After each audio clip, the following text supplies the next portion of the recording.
Hey, what's up guys? Joker here. Today we're going to be taking a look at the port quality and PC performance of Forza Horizon 5, which I am happy to report is an absolute treat. Just to be covering a game that just works really, really well, runs super smoothly, and there's a ton of graphics options, accessibility options, custom controls. The port quality on this is just perfection, chef's kiss to the developers behind Forza Horizon 5 and the optimization on this game. Now, before we jump into some more extended gameplay and talk about the performance, we'll go ahead and take a look at the options menu. This game does have a built-in benchmark, which I will also show you after we get done with the options, so you guys can see that in a controlled sort of test, and I'll go over the performance on that. But yeah, video options, lots of options in here, honestly. So you can see I'm playing at 4K in this. I don't know why it's the frame rate 60. It was unlocked. I'm not really sure why it said that exactly, but there it is. Yeah, it was unlocked. I was running well over 60 frames playing this game. Resolution scaling, it's got it. VSync off. You can run it. There's a built-in FPS counter if you want to use that. Motion blur I have disabled. And yeah, as far as like options for PC, this is awesome having this. Like tons of different FOVs for all the different cameras that you can swap between on the fly when you're in races and stuff. So really awesome to see this level of detail in the FOV sliders and everything. I'm just geeking out over the options menu for this game. In the graphics menu, you can see at the top there, it does say start benchmark mode, which you can run, but just be warned that after it's over, the game has to restart for some ridiculous reason. Honestly, the only complaints I have about this game are the benchmark and needing to restart the game every single time you run it, which is a little annoying, but that's probably not going to bother too many people as you'll just be racing. So I'm on a custom preset, which is basically max settings. You can just set it to the extreme preset, but that actually doesn't turn everything up. There's a few options that you can go ahead and raise up even higher. So anisotropic filtering, that goes to high. These are all the highest these goes. We got shadow quality, night shadows, motion blur quality, which I'm not using motion blur, but I guess it's turned up anyway. Environment texture quality on extreme. Environment geometry quality extreme as well. MSAA I have on 8x. I did test it 2x, 4x, 8x, and I'll talk about that later, but 8x is actually not even really that taxing. It was only a difference in frame rate of about 8 FPS compared to the 2x MSAA, so even at 4K, I was like, let's go ahead and whack it on, but honestly, you really don't need it that high. So if you need the extra boost of performance, turn that off or down, and you could use FXA, which I'm not using because I just don't like the way FXA looks. No DLSS in this either. I wish it had some form of temporal anti-aliasing, but it does not, sadly. Screen space ambient occlusion, you can see on ultra, reflections on extreme, world car level details on extreme, lots of options. Deformable terrain quality, SSR, that's your screen space reflections, lens effects, shader quality, particle effects quality, ray tracing quality. Yep, it's got ray tracing. We've got high, medium, or off, and for all the video you'll be seeing, these are the options that I was using. 8x MSAA, ray trace quality, all that good stuff, and the game runs really, really well. Also, for controls, lots of options in here. You could change the inputs on a controller, which honestly is what I opted to use. You could use a steering wheel if you want. You could even use mouse and keyboard if you want to, and there are tons of options in here to be able to customize all the different controls, even for mouse and keyboard, which is probably not the best way to play the game. But if you're dead set and wanting to play this with Game Pass, it's on Game Pass, which is how I'm accessing it. We've also got lots of options for HUD and gameplay, accessibility options, text-to-speech, everything. You can customize everything in this game the way you want it. Like I said, the HUD, you could turn different elements of it on or off, get rid of it completely if you want to. Yeah, lots of options in here just to get the game running and, looking the way that you want and all the different options you want to utilize. So in that regard, the PC port quality is perfection in my personal opinion. But let's go ahead and run a quick ad break, and then we will get into the performance numbers on Forza Horizon 5. But first, today's video is brought to you by SuperCDK.com, where you can save money on games for all of your favorite platforms, as well as software like Windows 10 Pro for just $19.50, and then you can unlock the prestigious Dark Mode on Windows 10 and take advantage of that. I couldn't live without it. And if you shoot over there right now, you could save 25% off. Hit the Buy Now button and then put in my code JP25 at checkout. I'll walk you guys through the process right now so you can see how much money we're saving and how to go ahead and install this on your Windows 10 PC. That brings our price down to $14.62, total savings of almost $5 using that JP25 code, which will work for any software products over there. Once you're done with that, go ahead and click on Submit Order and select your payment mode of choice, which for me personally is PayPal, and then I'll go ahead and complete the checkout by clicking on Pay Now. After completing the checkout, it'll bring you to your purchased order page, and it will update in a matter of seconds, or just go ahead and hit F5. Go ahead and do that one time. It came through literally immediately. I got the payment email that it had gone through and the delivery of the product exactly at the same time. Once you're done with that, go ahead and click on View Keys and Codes, and we'll get our code right here that we can go ahead and copy and paste in on Windows 10 by hitting the Start button and type in the word Activate. When you see that activation settings or see if Windows is activated, go ahead and click on that, and it'll bring up this right here, and click on change your product key or unlock Windows 10. As I already have Windows 10, I obviously don't need to put in a new key, but just paste it in and then go ahead and click next, and you are all done and set. For more information on supercdk.com as well as the coupon code, be sure to check out the links down in the description below. So it should be fairly evident on the screen, and of course, if you've been watching my content for a while, you know that I do these tests at 4K, my 3080 Ti and 9900K rig. I was using the latest driver, which did have some info in there about being game ready for Forza Horizon 5. That was 496.49. And this is the game's built-in benchmark, which is running here at 8 times MSAA. At the end of this benchmark run, I ended up getting an average of 70 frames per second. And as I said at the start there, I did try it with the different levels of MSAA. And even with it on 2x, the difference was actually only 7 frames. I had to double check it. So with MSAA on 2x, it was 77 frames per second. With it on 4x, it was 75 frames per second. And on this pass, it was an average of 70 frames per second, and that's at 8x MSAA. So, like I said, it's not a huge impact, even running it all the way maxed out. But at 4K, obviously, you really don't need to be running this. I'm running a ridiculous level of anti-aliasing here in this gameplay. So that's definitely one of those things you'll be able to tweak there and get the best performance out of this game, which is just optimized so well. And why do I say that? I know people are like, oh, well, of course, you're running like a ridiculous system here with a 3080 Ti and all that no one could buy. Yeah, I get that, but I'm talking about the actual optimization. Look at that frame time graph. I just want to nuzzle it. I just want to curl up next to that perfect little frame time graph and just nuzzle it with my beard and just get all up in there. I want to taste it. I want to smell it. I want to live inside of that frame time graph. It's just so smooth and so flat and so perfect, and I just love everything about it. And as you can see at the end of the run there, averaging 70 frames per second on that particular run, everything maxed out and all of that.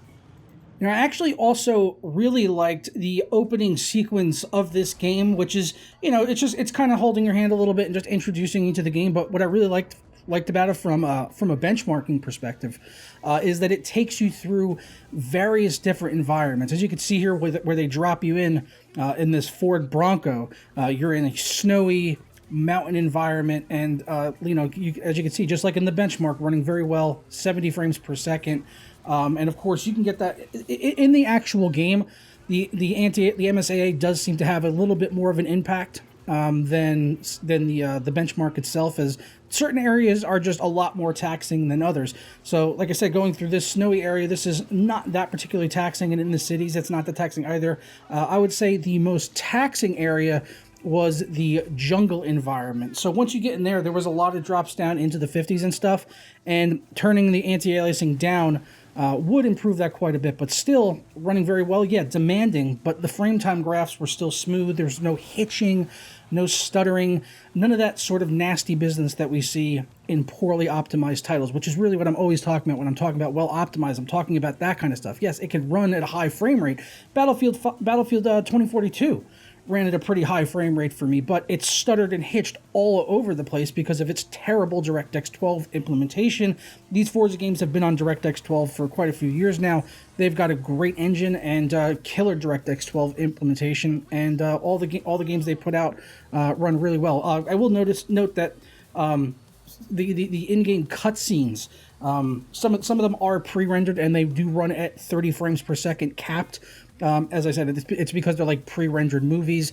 But then there's other in-game cutscenes of your in-game character and stuff like that that are, you know, running in-engine and all that, and running in real time, and, you know, all that stuff runs really well too. The character models don't look particularly great, and on the character customization screen, they did choose to go full woke on it. Yeah, you can even do pronouns and all of that stuff, and change the voice. You could have a dude that sounds like a chick, or a chick that sounds like a dude. You could pretty much make it any way you want to, bro. It's 2021. Let's get woke in there. So that's in there. That's in the game. I could see that bothering some people. It's just, it is what it is. So yeah, you can customize the characters and all that. You can even get some like bionic arms, robot arms and stuff, which I gave my guy.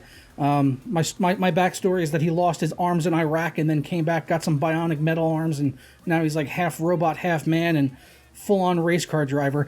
And also, please don't judge my driving in these games. I'm not the best racing game driver in the world. I'm not particularly good at them. I do have like some of the, whatever the default assists that were on is what I left it on. I didn't touch the options that or anything like that. But, you know, like I said, ton of options in the game, including difficulty stuff. So if you want to get in there and, you know, put on a bunch of assists, you can essentially have this game driving for you, more or less, as it'll brake assist and, you know, pretty much hold your hand the entire way if that's what you want to do. I like it to be about a medium-ish difficulty, but, you know, I like to have the line on the road that, you know, gives me the hints about when to brake and all that kind of stuff. Because I said, racing games not really my bag. I play them, you know, not very frequently. When I was younger, I did quite a bit. The Gran Turismo games. And I'm definitely looking forward to the next Gran Turismo coming out. And, you know, even with ray tracing in this game, which looks beautiful, by the way, the reflections in the cars and everything looks fantastic. And no DLSS, no FSR, none of that kind of stuff built into this game. I would have loved to have seen it, because there are some flat lines and stuff that, even with the anti-aliasing whacked all the way up, still have a shimmering sort of effect to them. And I tried putting FXAA on, that didn't really help it either. So it's just, there's just certain very, very sharp lines in the game that no matter what you do, it kind of has a little bit of a shimmering effect with the motion vectors. So that's a thing also. But overall, performance on this is solid. I am confident that on a wide range of hardware, you'll be able to tweak this game and get it running well on your system. The CPU usage was pretty low. I'm watching some of the gameplay back right now. It might not be the exact thing that you're watching, but it's around like anywhere from 12 to 30% utilization. There, I just saw it jump to 40.